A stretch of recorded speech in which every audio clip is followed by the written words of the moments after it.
The year was 2019. I had just turned 21 and I was sitting in the cafeteria at my work and my body felt numb. My muscles were achy despite doing no exercise. Nothing excited me. Food tasted bland. I realised at that moment that I was depressed. I had just come back from living abroad for 3 months and I'd also ended an unhappy relationship. I was suffering from severe panic attacks, including one that made me miss a flight home. I was scared that it was due to heart issues because of all of the drinking and smoking and other substances that I'd been doing. I had a habit of drinking way too much on the weekend and then spending the week anxious and depressed over what I had done or said. I typed in Tony Robbins on YouTube and watched one of those motivational videos with music on in the background. I dabbled in self improvement before, but had never really committed. But in that moment, I decided to go all in. I had nothing else to lose, so I might as well just try and see what happened. I read every self help book I could think of, not just generic self help, but any book that could put me towards being that person that I had the vision of becoming. This included materials that would help me get promoted at work and anything related to business, fitness, psychology, finance, philosophy like Buddhism and Stoicism. I started intermittent fasting, and although now I know it's purely because I was in a diet mindset and I was restricting my eating window, that I was eating less calories and so lost fat and gained muscle, it still made me see results and that kept me motivated. I built every self help habit you could think of into my life, from affirmations in front of the mirror to power poses before big meetings to meditating. I literally tracked every pound that I spent and put it into an app and stuck to that budget the best that I could. I was obsessed with spending every single minute productively.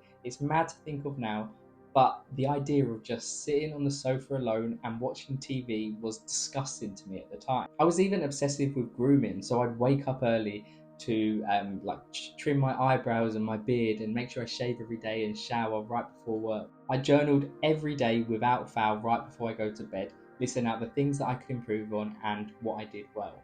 I took up a martial art, kickboxing, and consumed as much content as I could between sessions, and I stuck to a regimented flexibility routine.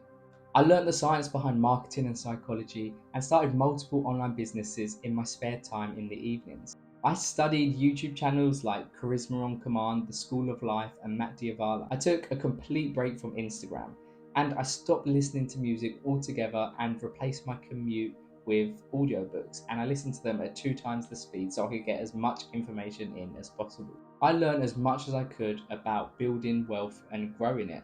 I started investing a chunk of my income into index funds and also built up an emergency fund. I didn't quit drinking right away, but what I did was go to events much later than I normally would, near the end of the night, so I didn't have the opportunity or even the time to get drunk. Eventually, I did quit drinking for 3 months and just became a moderate drinker from then on. I took up running, and I remember my first run, I had to go home after 8 minutes because I ran out of breath. I went to weekly cognitive behavioral therapy sessions to overcome my fear of panic attacks and rewire my mental patterns to accept rather than resist. Every weight training session was tracked to the rep in a spreadsheet vigilantly. I was neurotic and obsessive, but I don't regret a thing. Looking at my life now, fast forward 5 years, and I've far superseded the person that I wanted to become. I started sharing what I've learned on TikTok and grew a following of nearly 100,000 subscribers. I'm in the best shape of my life. I was a competitive kickboxer for 2 years, winning golds at amateur competitions. I recently ran a half marathon with no training. I signed up the day before, and the furthest I had ever ran was 12k. So this was a 21k race and I done it in 1 hour 48, which is, a decent time for somebody who just signed up the day before. People can see this as like luck or genetics, as an overnight success, but I know that I spent Friday night swimming lengths at my local pool, or while people were going out, I was doing an extra 30 minutes of training after my workout just on my Achilles, on my knees and my tendons. People don't see this and they just see that and think that there must be some luck or that I'm just good at everything. I know that's not the case, and that's all that matters to me. I became an accredited mindset coach and have started coaching other people on their journey. Watching the light bulb moment when somebody finally breaks through from their limiting belief or just overcomes an anxiety has honestly been one of the greatest joys of my life, and I think I'm going to want to continue to do this for the rest of my life. I'm now in what I believe is my first ever healthy relationship, and we've recently just bought a house together. I achieved this at such a young age in a country where house prices are notoriously expensive because I prioritised saving for all those years, putting all of my spending in an app, and also being so obsessive over improving my performance at work. I was always eyeing the next move or promotion. I was making sure that I was the last in the office or always being available. I was obsessive outside of work about reading up in the field and upskilling as much as I can. This meant I could go self employed because I'd built a name for myself, and then the financial rewards are just much greater. This was my vision right from the beginning, so I am really proud that I've achieved it. One of the best things that have come from this transformation is that I have a re-emerged bond with my family and my meaningful friendships, because I guess I'm a more enjoyable person to be around when I'm not just thinking about chasing the next high. And it also makes me enjoy their company as well. I still drink alcohol, but I try to drink moderately. I try not to go over 2 or 3 drinks a week, or if I do, then no more than 2 days in a week. I know that no amount of alcohol is good for your health, and it's just more and more detrimental the more you drink.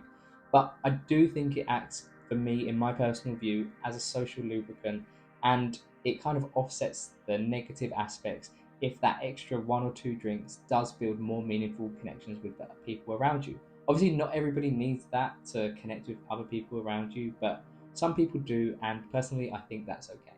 I'm definitely not a finished product. Although I'm very happy with where my life is right now, there are still things that I'm working on, just in a bit less of an obsessive way. And although that person that started their journey 5 years ago was very neurotic and obsessive and addictive, and it probably all came from a place of insecurity.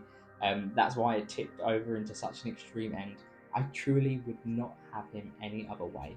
And that's why this video is absolutely not advice whatsoever. To be or have such an extreme mentality, then there's going to be some sort of like anxiety always lingering in the background, or some sort of insecurity that feeds onto these obsessive qualities. Not everybody wants to be the first in the office and the last to leave, but everybody wants to read on their lunchtime or to meditate as soon as they wake up. And that's absolutely fine. I'm just sharing the journey that I've been on because I think it's interesting. I still have a lot of those habits: meditation, mobility, journaling, and I'm a bit less obsessive and I'm trying to learn to relax a bit more. For example, there's no more affirmations in the mirror, but I do use power poses when I need to before like a big meeting or event. I allow myself time to just sit and do nothing and exist and watch TV if I want to. And I even read books now that aren't self-helpy or won't improve me in any way. I just find them interesting. That might be, just such a normal thing for you to hear and that everybody does. But for me, that is coming a long way from that obsessive mentality. I try not to overstretch myself anymore, which doesn't always work out. But this is now my main business, which is helping people overcome anxiety so that they can build discipline and an unbreakable mindset. Everything good in my life has come from obsession first, then dialing it back to a moderate level once I've achieved those initial goals. I spent some time in therapy recently trying to change this obsessive side to me so that I can eliminate any more lingering anxiety.